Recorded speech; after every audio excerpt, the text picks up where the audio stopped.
We invited just QMPs, people in the industry, pharmacists, and some pharmacy attendants, pharmacy people to the webinar, because we want to try to start a conversation between the people in the industry and see where the gaps in knowledge are, and then deliver some more like customized things to the people who are making the decisions on on what patients are purchasing and things like that. So you're kind of a perfect person to have on and talk to about that, because really this project is more about expanding knowledge and expanding the reach of the program for patients. Very cool. I love it. I mean, I'm just kind of here to see what people are talking about and hear.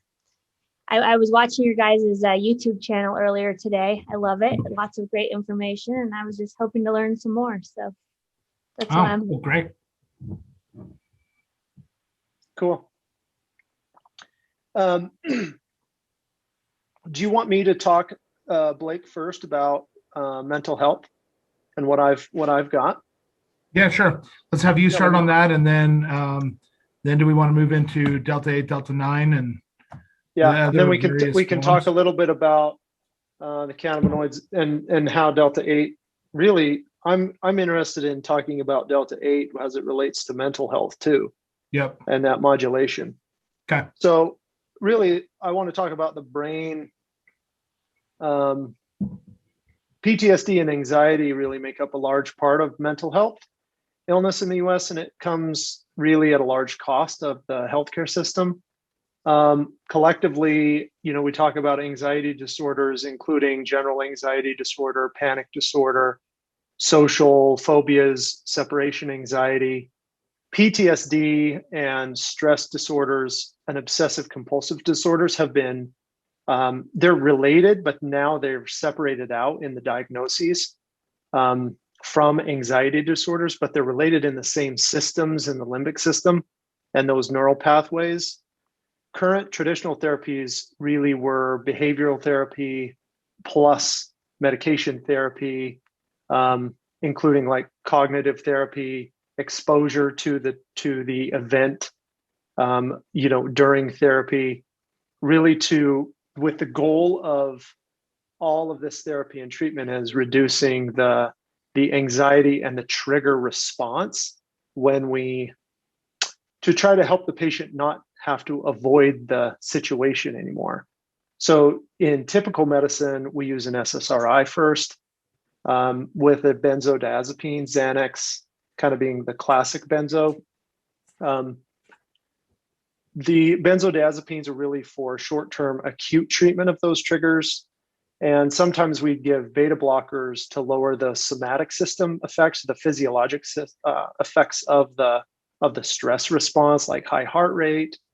We use benzos. We see them more. We see beta blockers more in like public anxieties. So I kind of wanted to talk about this in the case of Evelyn. We have a patient that's 62 years old. She came into me with PTSD and had seen her child be abused from a spouse. Her triggers really are social experiences with adults around kids. And then she gets a pretty significant stress response in those situations.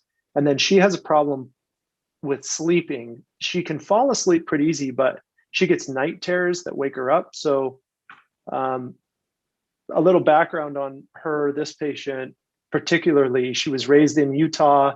She's always been a member of the church. And so she has this understanding of cannabis as being illegal. And her only experience with cannabis was really this 5 milligram gummy that her daughter once gave her. And she had the best sleep of her life. But she's on an SSRI. She takes Xanax. Well, she took Xanax, but she moved to Klonopin because the bump was a little bit more smooth. And she takes 5 milligrams of Ambien. She's cut back from 10 milligrams of Ambien. When she came into me, she had already gotten a little bit of information from a couple of close friends. She had gotten of course, permission from her children, which was a key thing before she came into me. And then she came in, and the first thing she said to me was, I don't want to get high. I don't want to be stoned. And, but I'm open to this as a piece because I want to get off my medications, or at least lower the medications because of the side effects and the abuse potential of the benzos and the worry of the Ambien. So, when we talk about her issue in PTSD, Blake and I were talking about this earlier. It really is this, this traumatic event that caused, from an evolutionary standpoint, a very responsible physiologic response, the heightened awareness, the heightened fear response, that epinephrine, that, fight or flight response. But in her case, that recurrent trauma kind of solidified these pathways between her limbic system and her frontal lobe, the piece that accentuates that pathway and that feedback loop. And it really became this real problem. And it's a maladaptive physiologic response. And that's really the anxiety and the PTSD response. And it has a lot to do with the endocannabinoid system and CB1, CB2, like that modulation between the two, anandamide and 2-AG, these two molecules that are endocannabinoids, right? So this, the therapy with cannabis is just an adjunct to this behavioral therapy and other medication therapy traditionally, right? So the research shows that what we can do with cannabinoids is modulate that system between the limbic system and the frontal lobe in the brain with CBD primarily at low to moderate doses, and use THC to almost as the Xanax in low to moderate doses, where you can use those two, you can use the cannabinoids in conjunction with this reduction of avoidance, so to speak. So the mechanism of how exactly that works and where those cannabinoids work, we can talk about with Blake a little bit, but that's the background of, PTSD and anxiety in a patient situation. And then the beginning of this discussion of how we can use cannabinoids, to help this patient. So when we modulate the CB1 and CB2 receptors, we can help the patient, through behavioral therapy, change that narrative and then change those neural pathways and relearn the response, like relearn an appropriate response instead of having that inappropriate response to the stress stimuli. And so with, in Evelyn's case, she only has experience with a 5 milligram gummy. And for her, what I started her out with was CBD, a CBD oil, dosing her up to, 1 milligram per kilogram up to twice a day. For her, that's potentially, 60, 70 milligrams twice a day. So she's getting up what I would consider, and I think what most people consider in the normal marketplace, a fairly high dose, but really that's just a low to moderate dose. I think typically, and I'll ask Blake about this too. And then adding THC for that sleep at low to moderate doses. Now, the risk of THC with these, and of course we'll talk more about this tonight too, is that if you increase THC too far, then you switch the system from lowering anxiety and helping people sleep to increasing psychoactivity and then increasing the feedback loop in that maladaptive pathway. So you have to be really careful. And for sleep, for example, the sweet spot in the research seems to be between 3 to 8 milligrams of THC. If you get over 10 milligrams of THC, sometimes you get that psychoactivity and the thoughts start to race. and it doesn't help people sleep. So because everybody is so unique in the dosing of THC, you really have to start them low. And in Evelyn's case, we started with CBD only, ramped that up. Then we started adding the THC slowly and ramping that up to a point where first she found her dose, and then she was able to find a therapeutic dose without essentially overcompensating and turning herself back into this negative feedback loop. I mean, that's really mental health for, like, in a nutshell, in my opinion. Now, Blake, what do you think about that? You know, talk to us a little bit about that neuromodulation, and what you know about, especially Delta 8 versus Delta 9 there in that setting. Okay, so there was a lot there. I was taking notes. I saw you taking notes there. Yeah, I was taking notes because, so, you know, one of the first things that stands out to me is, you know, the use of, you know, SSRIs. And when you start looking at like benzodiazepine, Klonopin, and you start looking at a lot of these medications, you're already running into some potential issues with high levels of THC.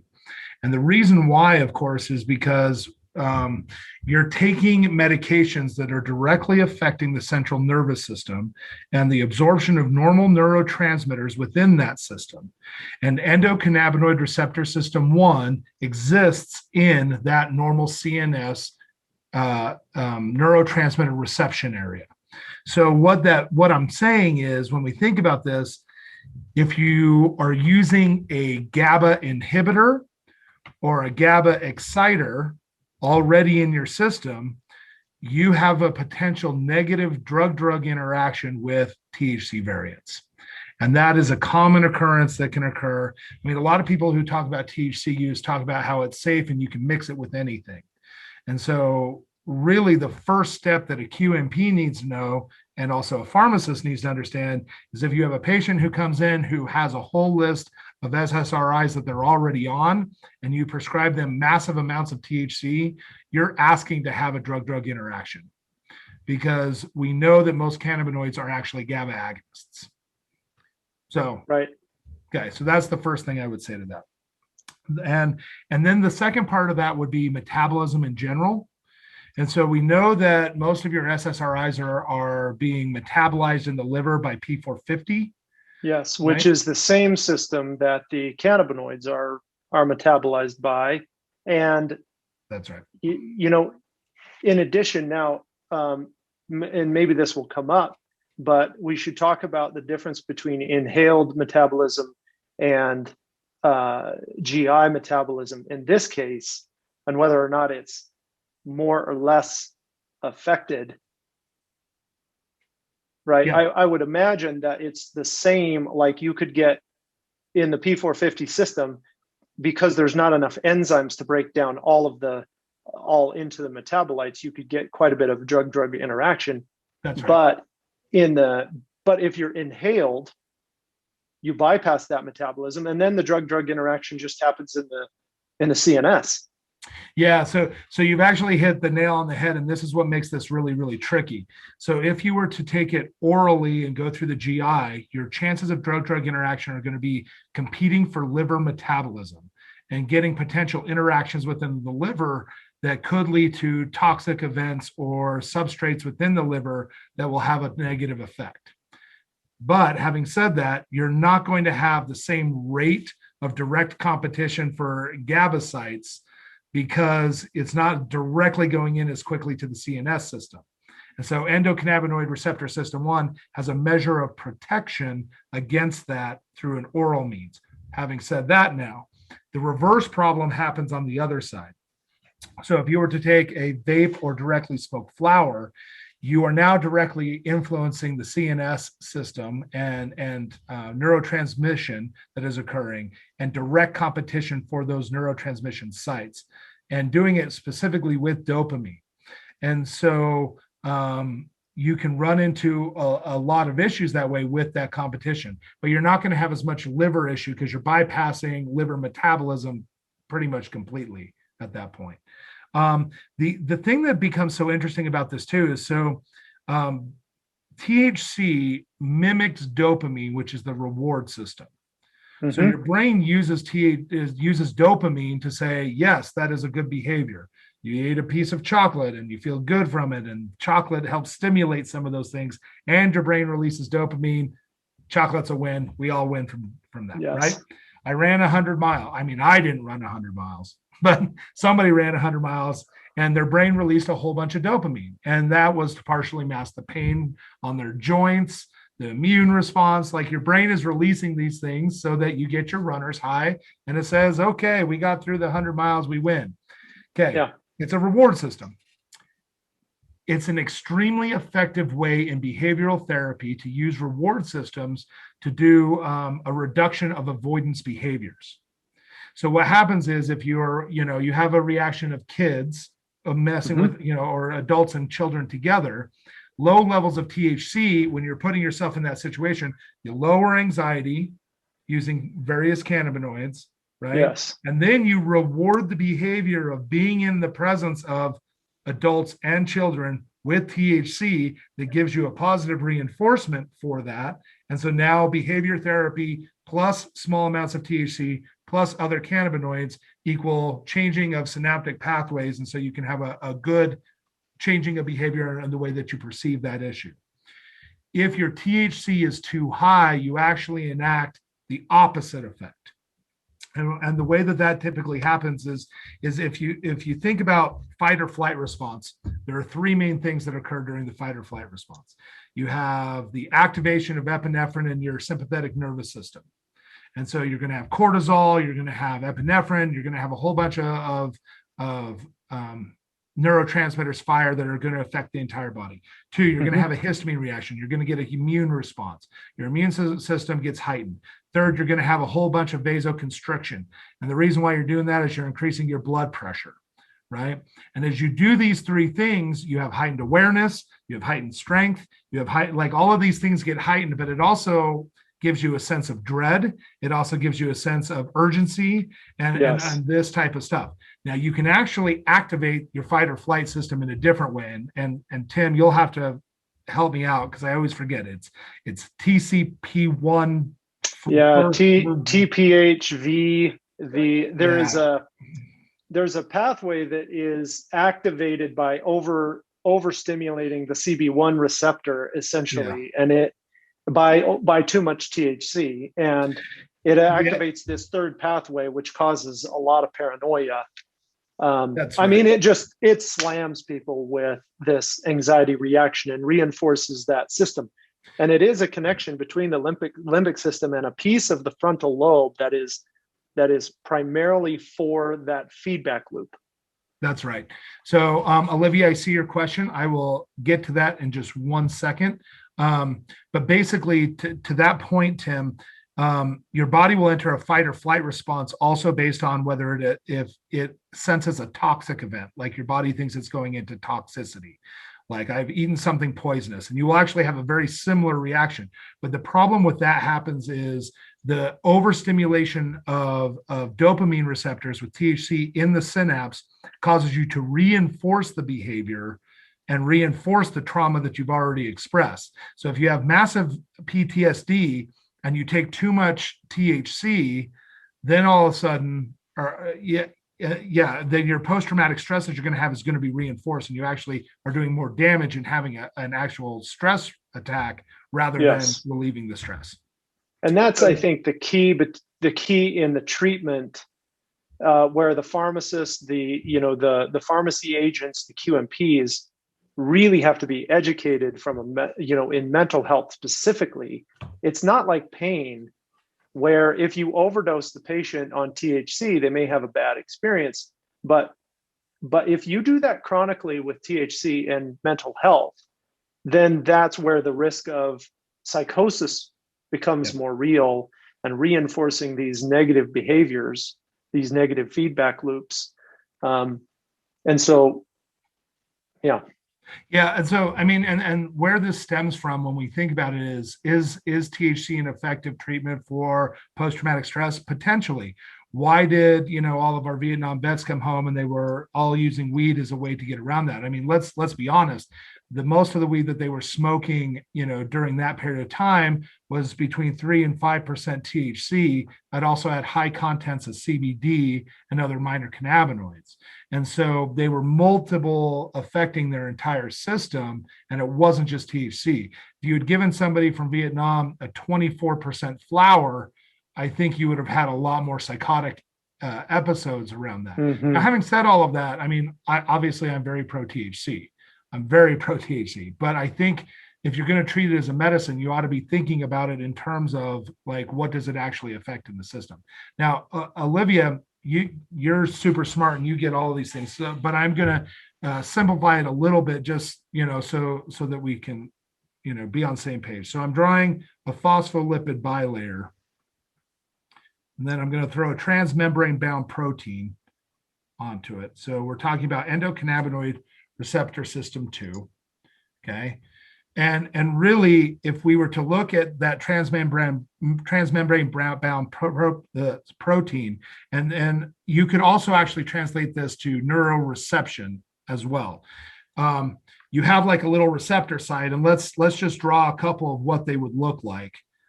They can be super complex and look crazy, or they could just be like simple shapes. And so when we think about dopamine literally is like, in a neurotransmitter, may look like the triangle. And so dopamine gets absorbed at a reception site because it literally fits into the triangle spot, right? And then let's say somatin, in the case of like CBN, is a square. And so it regulates sleep and anxiety. And so all of a sudden the square fits with the square. But if you look at THC, how does your body actually know what to do with THC? Again, we'll have the little receptor site. THC, and this is for simplicity, obviously, it's like a diamond. And the diamond will absolutely bond with the triangle receptor site. Your body views this and looks at this and says, I know exactly what to do with this molecule. This molecule fits directly into this receptor site. Therefore, it must have this effect. And so when we're talking about how THC interacts with the dopamine system, what we're saying is THC seems to mimic dopamine in the receptor sites that it joins. And so that's why you get this positive euphoric effect, because you're stimulating these in the reception sites. And so you're sending the normal neurocognition channel that's going through when you get, down the axon, and you have a particular wavelength, and that wavelength reaches the end of the axon, and then you release neurotransmitters, and those neurotransmitters move across the synapse. And then in the synapse side, it regains those neurotransmitters. That is all dependent upon wavelength that's coming through from the synapse before it, and what neurotransmitters were released. And so what ends up happening is THC mimics that wavelength and similarity that occurs when you're having a dopamine response. And so that's part of the reason we know that THC interacts in that system in a very similar way and absorbs at those sites, because the wavelength potential, or the action potential across the neuron, has that same wavelength and action potential. Does that answer the question, Olivia? Yeah, I think so. So essentially, is the wavelength that is being created by, say, the CB1 receptor that THC is an agonist for, is then a similar wavelength to the one that's being activated by a dopamine receptor? That is exactly right. It mimics that exact same process, which is why your body recognizes it and knows what to do with it. And it's the same thing with all their multiple cannabinoids. They're all affecting a different neurocognition site that your body recognizes and knows what to do with. So another example of a neurotransmitter where this is the case is somatin, right? So your body creates somatin to help regulate sleep. And it also is something to actually back regulate feedback loop when you're having stress or anxiety results. And that's how you start to activate your parasympathetic nervous system to counteract the sympathetic nervous system when you're having a stress response. So CBN, for whatever reason, mimics that somatin response. And so all of a sudden you start having an anti-anxiety and a better sleep potential as a result of the introduction of CBN. Okay. We know other ones, CBG affects pain agonist pathway AG103. And then, there's other CBG tends to be absorbed on cells near the peroxisomes. And so it lowers histamine production. Okay. So, but in terms of like the receptors and there being different kinds of receptors that are, essentially binding with these ones, we're not saying that they're actually binding with, say, that THC is not binding with the dopamine receptor, or CBN is not binding with the somatin receptor, but rather that once they do bind to whatever the receptors are that they're able to bind to, that they're sending out the same wavelength essentially. Well, this is the trickiness. So without a full ADME test, it's really hard to know. Here's what I would say. There is probably actual interaction within the same receptor sites. And the reason I would say this is because if you go back to like the model of the diamond or the triangle, for example, if you take a square, can a square fit in the triangle? Absolutely it can. You just turn the square on its side and it will actually fit in that receptor. And so what we need to do some more studies on is when are you actually absorbing at a CB1 receptor site of some type of receptor that we haven't identified, or are we also getting cross absorption into sites that are similar? And this is my opinion, and my opinion only, based on Q-log-P data of the absorption across membranes. It is my opinion that you're getting cross-contamination or crossing where you actually have cannabinoids binding to certain receptor sites in the CNS that are actual normal neurotransmission sites. And I believe that strongly, mostly because not only is the absorption on the Q-log-P value the same, but also because you actually are getting the exact same effect. You can actually watch dopamine spike in the presence of THC. Very cool. That's awesome. So in terms of like, if you're talking about if what you're actually looking at is like, how well they're fitting together, then so CBD can be like a partial agonist of dopamine, right? So yes. Wouldn't you say that like CBD is going to be way more effective and, show those dopamine levels higher than if you were to do THC? But it's my understanding, Blake, that CBD in the CNS, especially in the brain, acts as much as a modulator as an agonist.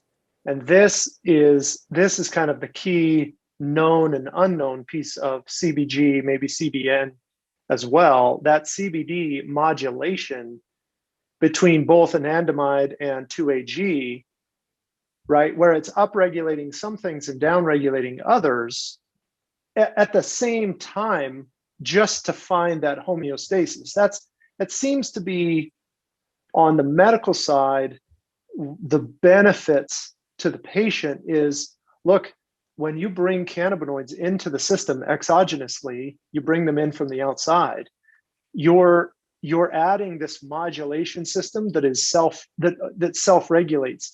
You just have to be careful with overdoing it, underdoing it, overdoing it, and then you have to be careful with the THC portion.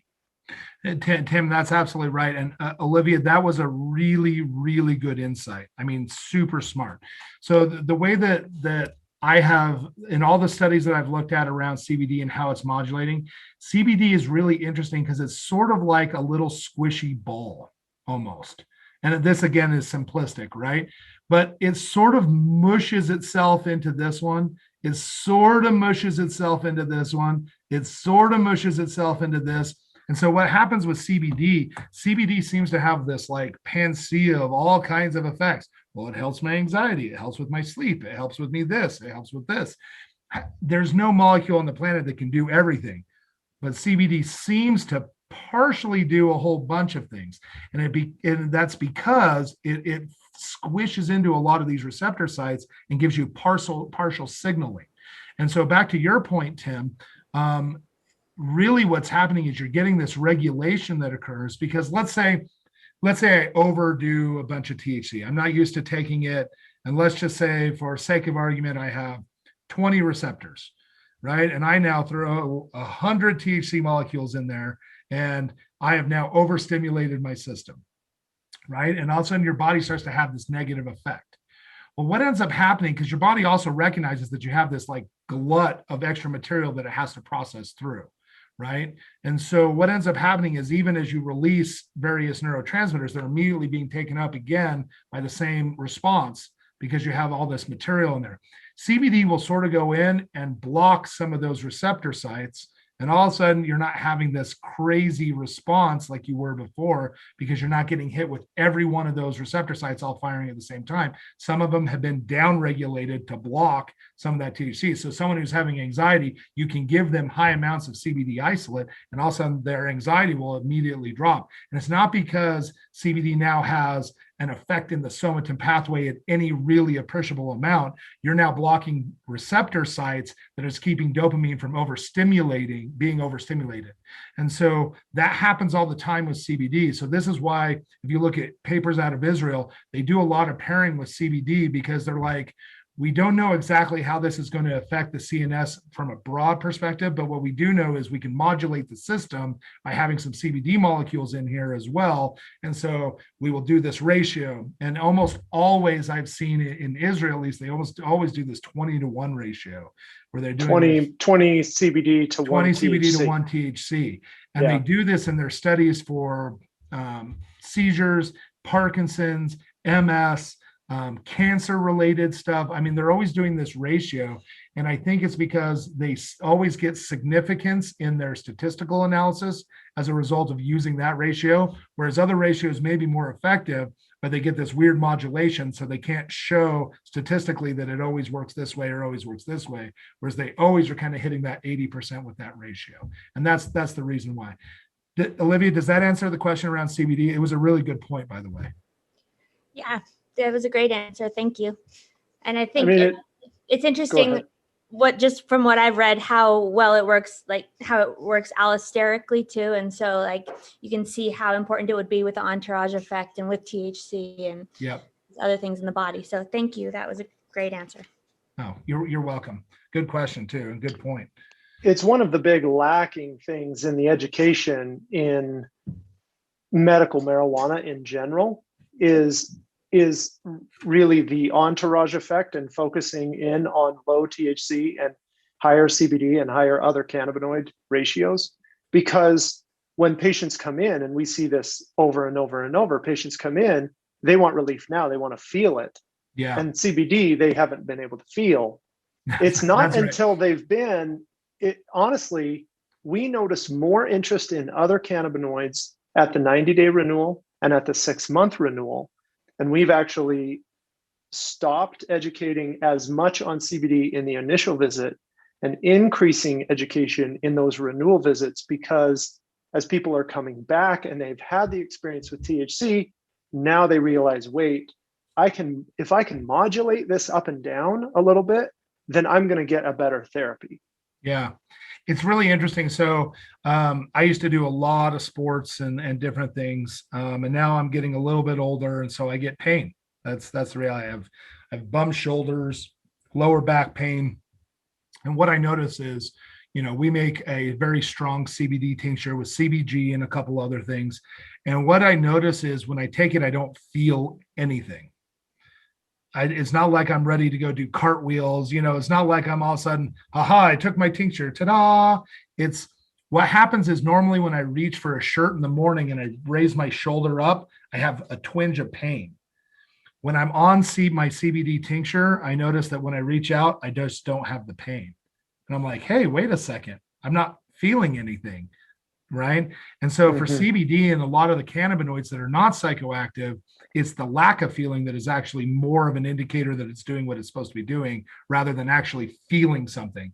And a lot of times people judge the way they feel as to whether or not something's effective or not, right? So I take my Advil and all of a sudden my fever dropped, or I took my ibuprofen and I don't hurt as much, or I took my THC, I felt better or high or whatever that looks like. And all of a sudden, I know that worked. Whereas CBD is sort of the opposite of that. Hey, I normally can't bend over because my lower back hurts, and now I can tie my shoe. But I don't feel anything. I don't feel the pain, but I don't really feel dramatically better per se. right? And so that's one of the interesting things about that. So talk a little bit about Delta 8, Delta 9 Yeah. between those two. I know Gina's here too, and she's one of our PAs. And we want to know more about the difference between the two molecules, because we know that the physiologic effects are a little different, right? People are reporting that they like, if they have body pain, they might like the Delta 8 product better. And that's starting to come back in the feedback we're getting. Yeah, it's really, really interesting for what I will call traditional users, people especially who've smoked a lot and had a lot of exposure to cannabis. Delta 8 is not going to send them over the moon. In fact, they'll probably be a pretty disappointing experience for them. And so, yeah, this idea of this body high that comes from Delta 8, we can talk about the reason why that happens, but let's look first at the molecules themselves. And this may be backwards, right? But I don't know if that's right direction for you guys or not. Yeah. Okay. So Delta 9 has the double covalent bond there. And the reason why that double covalent bond there is it's because of thermodynamics. It's energetically more favorable to have the double covalent bond there in the presence of a carboxylic acid. So obviously, all of the cannabinoids are derived from CBG first. And there's 3 synthetic pathways that they will move down. One is a THC pathway, and you form THCA. One's a CBD pathway, and you form CBDA. And one's CBC, and you form CBCA. And then obviously decarboxylation, you're pulling off the carboxylic acid. And it's not psychoactive until you do so.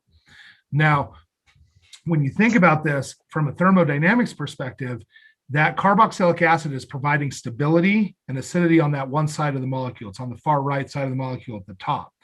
When you pull that off, all of a sudden what happens is there is a thermodynamic variance that can occur that actually makes it more stable over time. And that's where you shift that covalent bond over onto this side. Now, when you subject Delta 9 or CBD or CBG or some of the other variants to extreme heat and usually strong acidic conditions, sometimes also with energetic oxygen, you can start to force the directionality to form this double bond instead of this double bond. When that happens, you're forming Delta 8 instead of Delta 9. Now, do some plants make Delta 8? Yes, but it's really small amounts, and usually it's a result of degradation in the field or some other effect. It's not like producing in mass. There's no plant that I know of, and please anyone else jump in. I don't know of a plant that produces it in mass.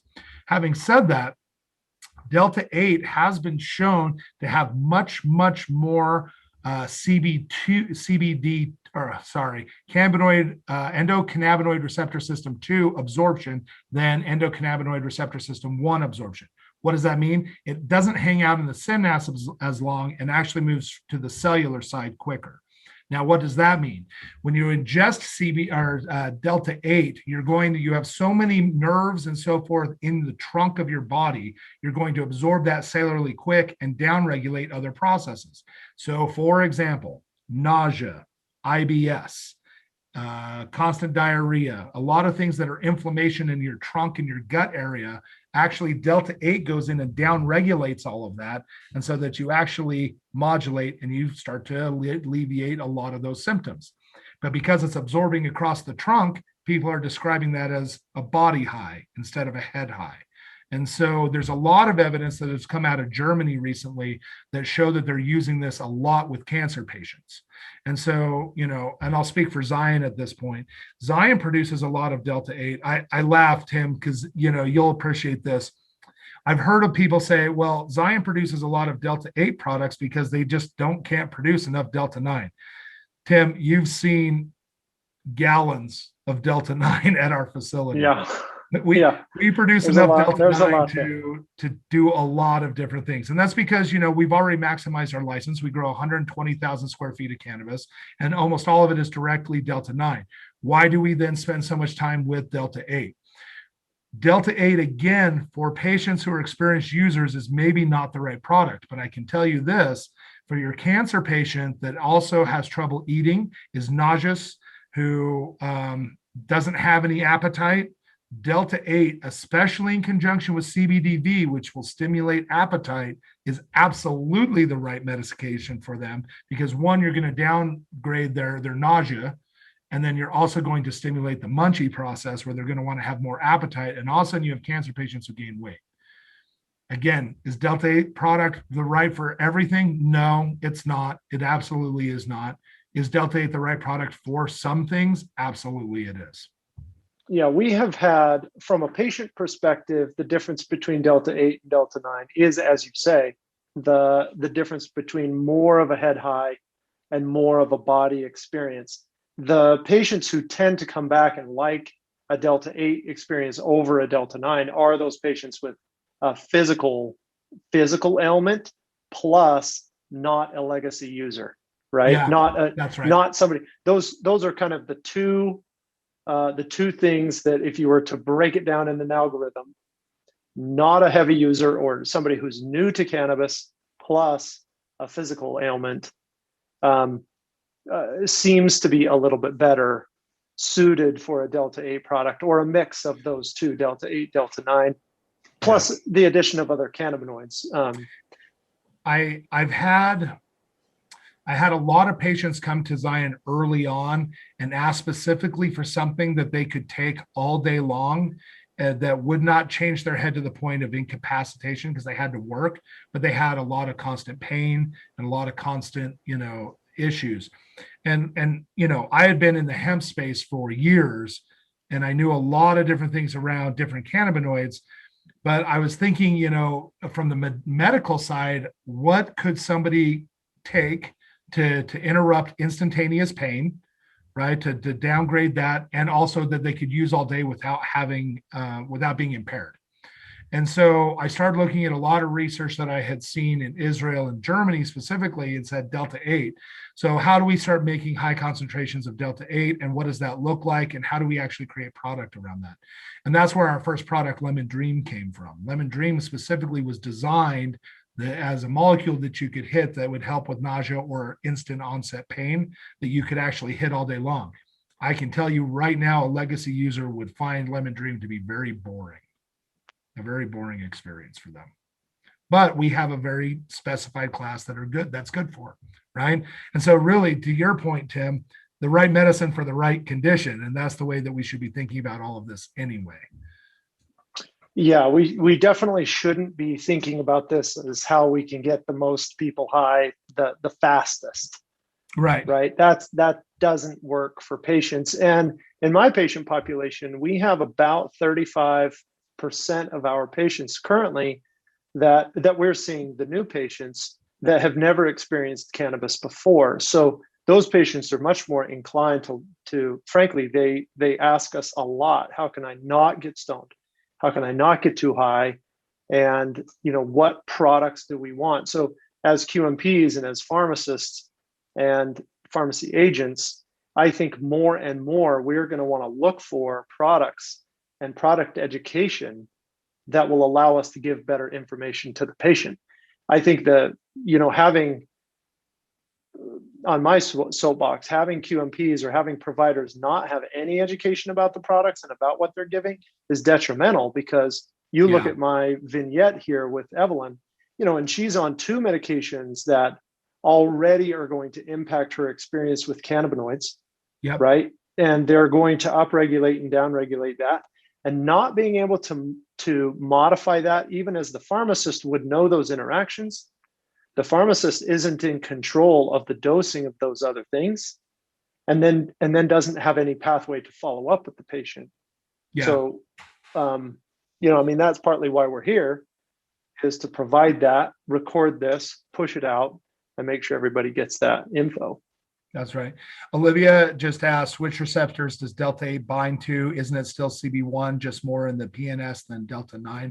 So Olivia, as always, great question. So yes, the answer is yes, but it has to do with binding affinity. So what happens when that double covalent bond shifts to the other side? It decreases how long it will stay and bind within CB1. And so it's that time of binding that determines how psychoactive it is. So typically, if you were just to create a how psychoactive something is meter, right? And we'll use Delta 9 as the standard. Delta 8 is about anywhere from just under half to about a third as strong as Delta 9, whereas Delta 10, interestingly enough, actually seems to be 2/3 more potent than Delta 9 is. And if you look at THCP actually has the ability to form deep synaptic grooves, and it's about 30 times more strong than Delta 9. And so different isomers have different binding affinities based on where that bond is, and that determines how psychoactive it actually is. And because it's not binding as long, it's still in the same site. You're absolutely completely correct. It's still binding in the same site, but it's moving quicker and going to endocannabinoid receptor system 2 and having quicker cellular uptake. Does that answer your question? Yeah, that does. That's awesome. Thank you so much. It gives me another question though. So I thought THCP was had such a higher affinity because of its tail, because it has the 7 carbon tail. Yep. So it's the same kind of thing. Then it's the same site. It's just the affinity there. Yeah. The problem with THCP, because of where the bond is. Yeah. So again, it's a good point. TCP, the reason why it will form those deep synaptic grooves is because it won't release. In fact, you can't get it out of the system very easily at all. So what ends up happening is when you experience it, your body actually responds by trying to create more receptor sites, because basically you can't absorb any more dopamine or THC for that matter, because you're binding that site for such a long period of time, and it just keeps signaling over and over. And it's that tail that does that. It keeps the binding affinity super, super high for super long periods of time. And wow, so that's so cool. Yeah. Thank you. Yeah. Well, this has been pretty good. Olivia, do you, Blake, do you have anything more you want to try to bring up, talk about? Get through? What do you think? You guys have answered all my questions. I really appreciate it. Thanks. Olivia, you're doing great work, by the way. I really appreciate all the stuff that you guys put out. I mean, one of the challenges I think that you guys have had is just getting access to material, and that's been kind of a universal problem. As you want to do other formulations and need more material, reach out to me. I think we can probably do some stuff because we have a lot of material available. Okay. And then I'd love to also have some chats around terpenes and so forth. I'd love to as well. I really enjoyed your videos today. Oh yeah, terpenes are super fun and super cool. And we just actually collected all of the ones we had off Cookie Dog. And so they're super fun. They're super cool. We're really excited about getting the carts out with those. Awesome. Can't wait to try them. Yeah, I have been receiving good feedback about your stuff too, Olivia. Thanks. Appreciate it. Yeah, I look forward to coming up there maybe next week. Yeah. Yeah. Come do a tour. Yeah, I'm looking forward to it. Well, Blake, let's wrap this up. All right. Can we sing the song thanks, again? Everybody. Yes, we can sing the song, the Timothy song, Captain Kangaroo. I don't think you can find it anywhere. I'll send it to you. And for those of you watching this recording, good luck finding that song. Discover Marijuana is where we can be found. Discover Marijuana on YouTube. This will be posted on our Facebook and on our websites. We'll probably, hopefully, maybe break this up a little bit into question and answer. We'll talk about that. We'll do more of these. If you're interested in questions, you have questions for Blake or for me, please reach out, utahmarijuana.org. You can chat with us, send us a message.